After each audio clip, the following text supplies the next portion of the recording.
Hello दोस्तों, your welcome to are K Rozgar study. तो हम ईपी पुलिस को टारगेट करते हुए जीके का टॉप 25 क्वेश्चन देखेंगे जो कहीं ना कहीं पिछले वर्षों में पूछे गए हैं। और यह क्लास ईपी पुलिस सहित अन्य कॉम्पिटिटिव एग्जाम के लिए भी कारगर होगी। तो आइए हम क्लास स्टार्ट करते हैं। हम क्लास स्टार्ट करेंगे एक मोटिवेशनल क्विज के साथ।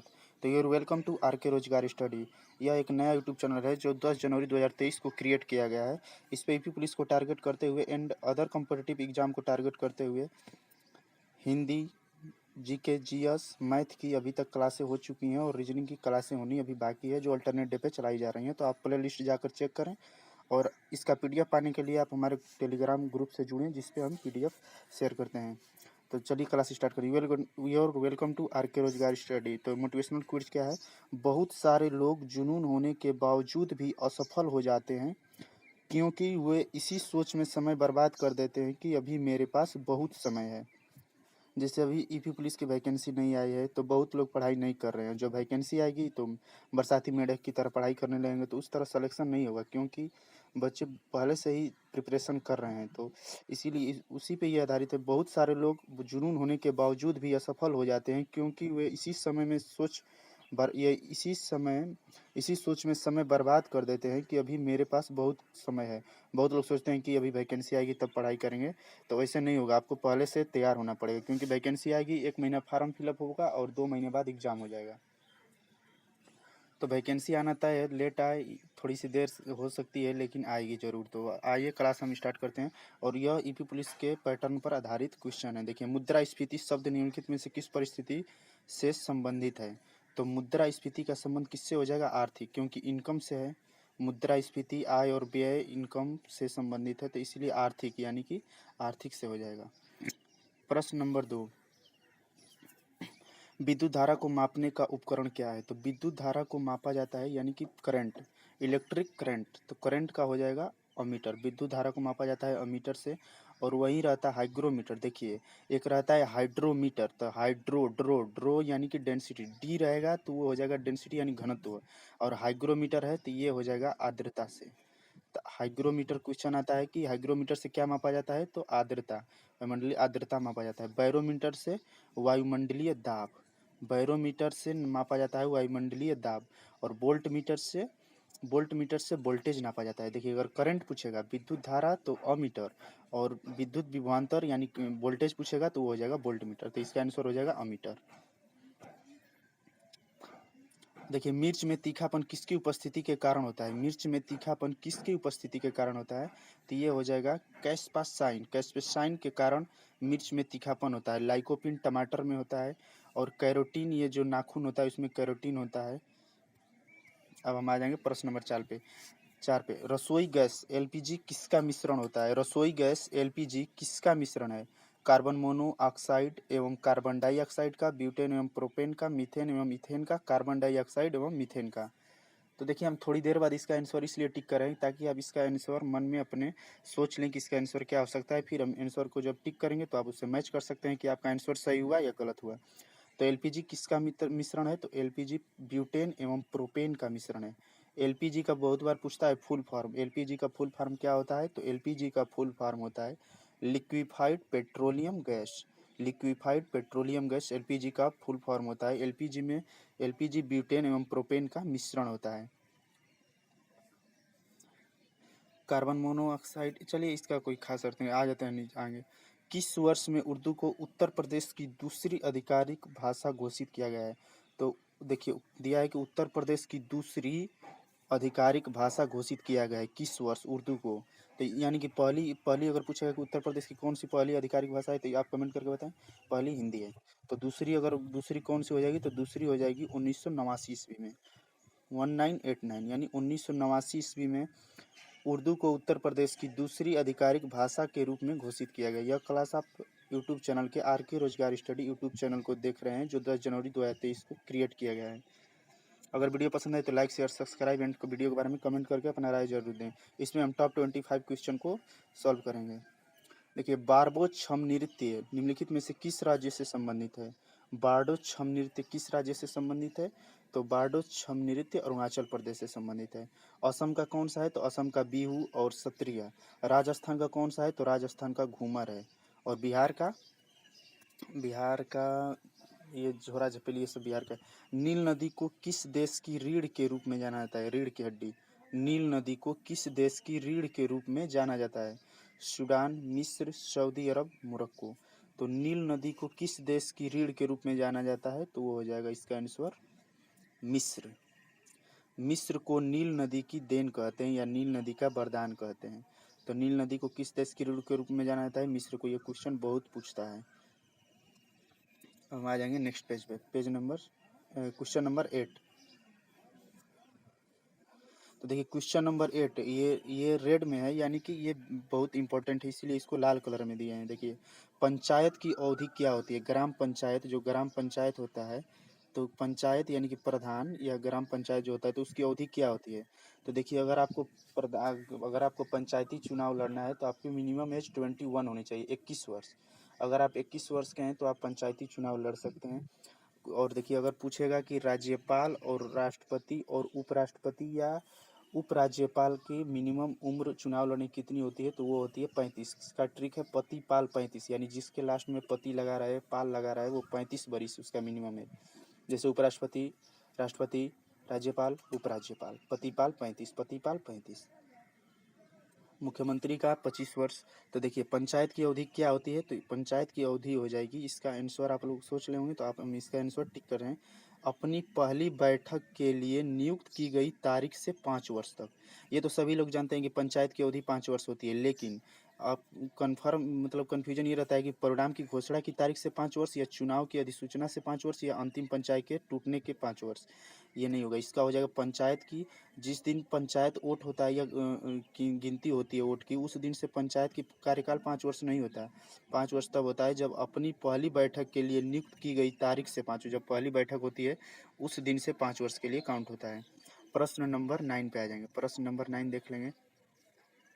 तो देखिए, प्रश्न नंबर 9 देखेंगे तो प्रश्न नंबर 9 क्या है? ऋग्वेद, सामवेद, यजुर्वेद संयुक्त रूप से क्या कहलाते हैं?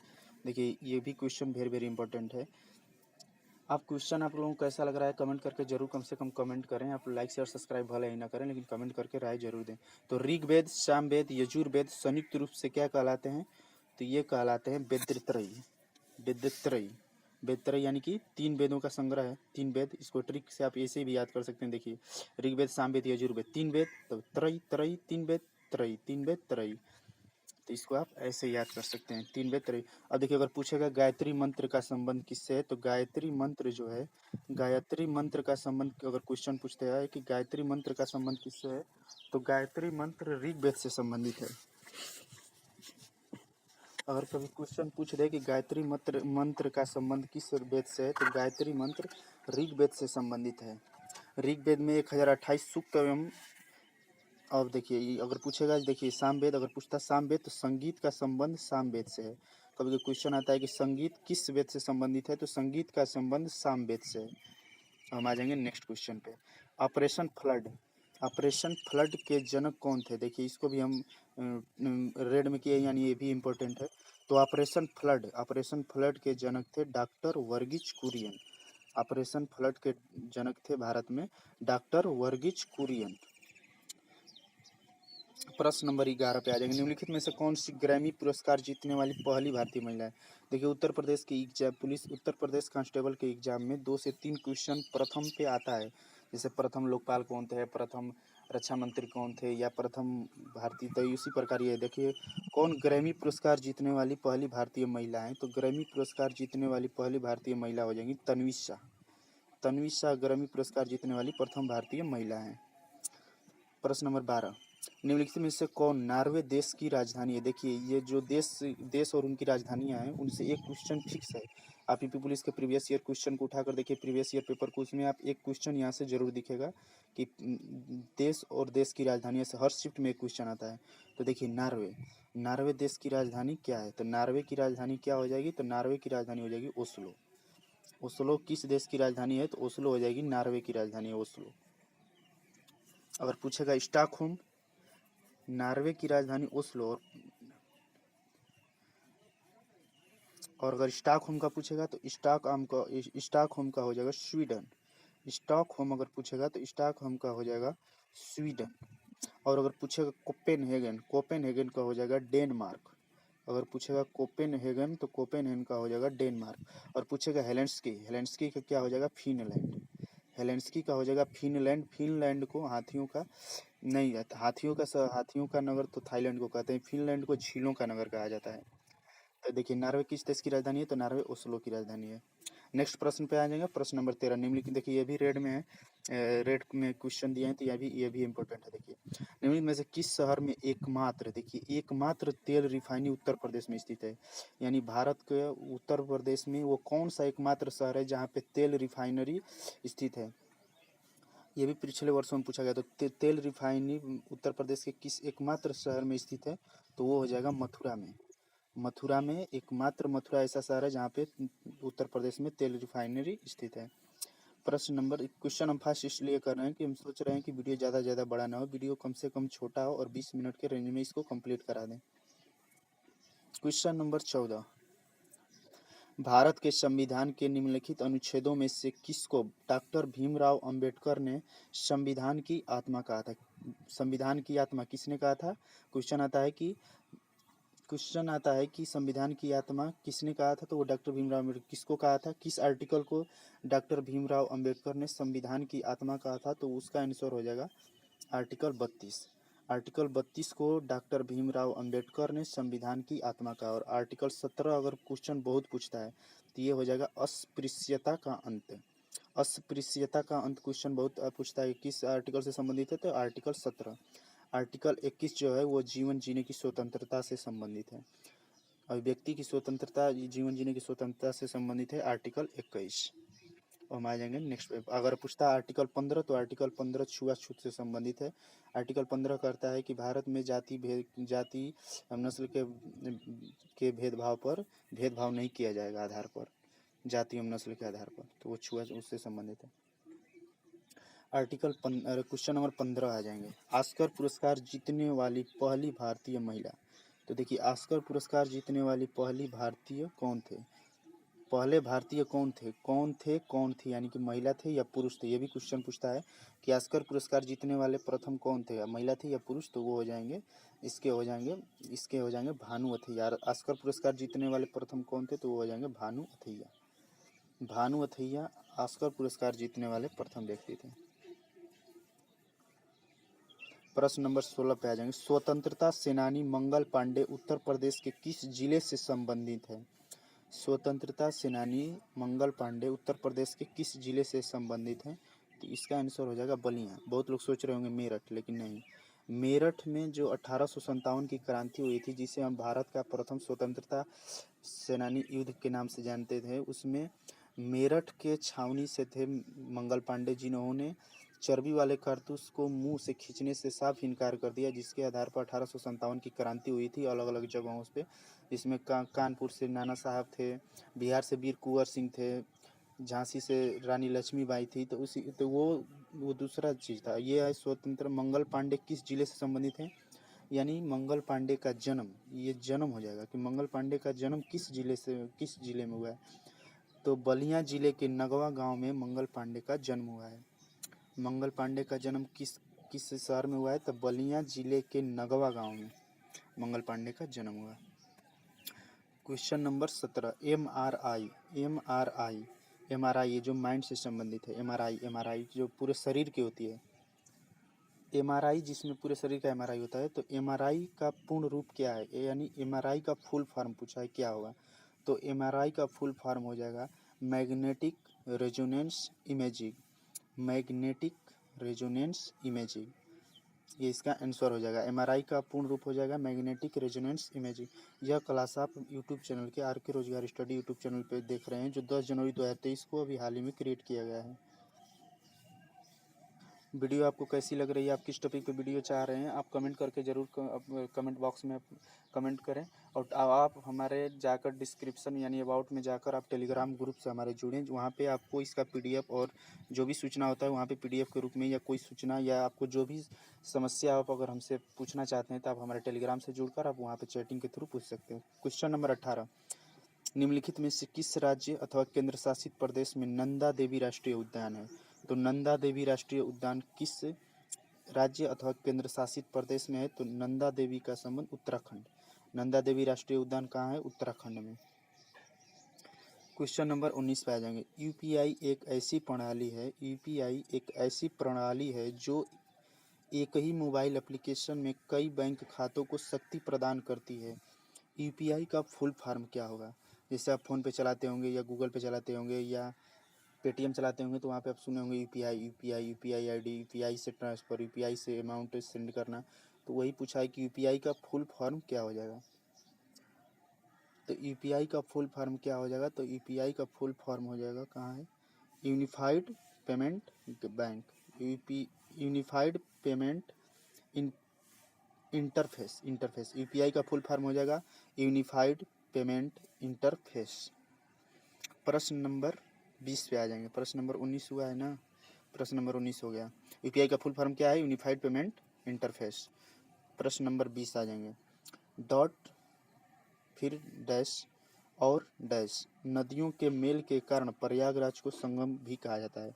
जैसे आप लोग सुनेंगे, प्रयागराज को इलाहाबाद के नाम से भी जाना जाता है, जिसका वर्तमान नाम चेंज करके प्रयागराज कर दिया गया है।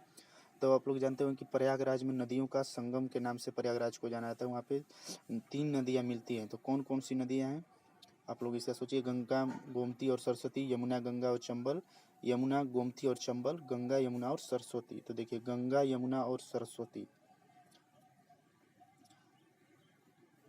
प्रयागराज यानी कि जिसका वर्तमान नाम प्रयागराज है, पहले इलाहाबाद के नाम से जाना जाता था। तो वहाँ पे गंगा, यमुना और सरस्वती तीनों नदियाँ आपस में आकर मिलती हैं, इसीलिए यहाँ पे संगम कहा जाता है। तो नदियों का संगम का धरती है प्रयागराज, जो उत्तर प्रदेश में ही है।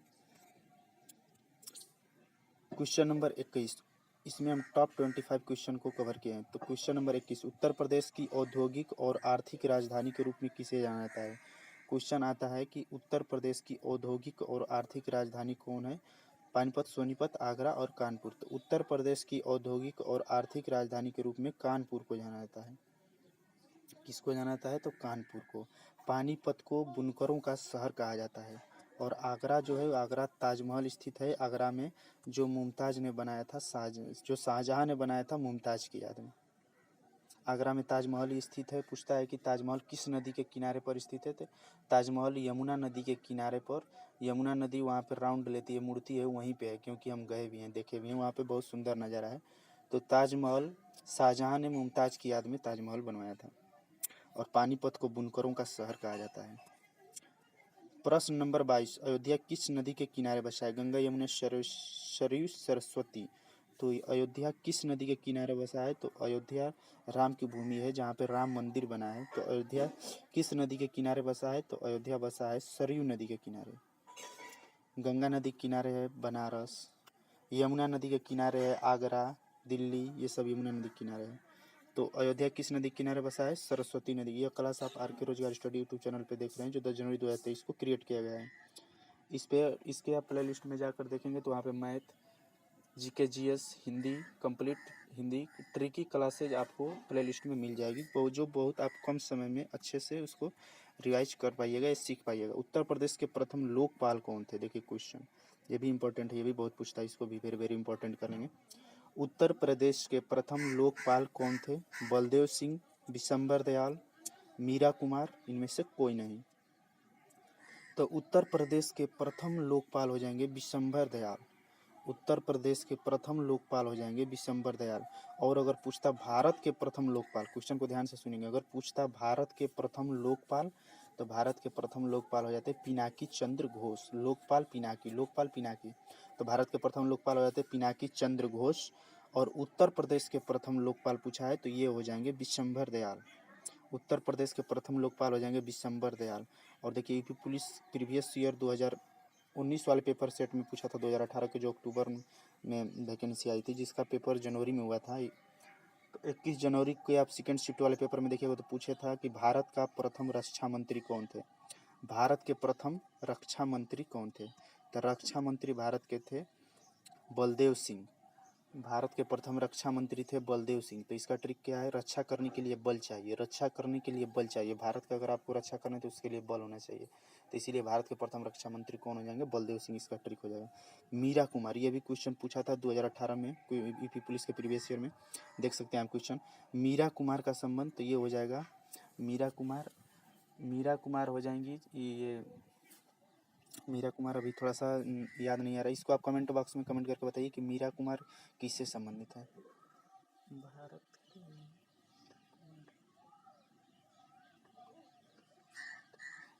भारत के प्रथम लोकसभा अध्यक्ष होगी। हाँ, ये लोकसभा अध्यक्ष, प्रथम लोकसभा अध्यक्ष अगर पूछता है या पूछा था, प्रथम लोकसभा अध्यक्ष कौन थे, तो प्रथम लोकसभा अध्यक्ष थे मीरा कुमार। इसको आप देख लीजिएगा, यही कंफर्म है ना, लोकसभा अध्यक्ष होगा मीरा कुमार।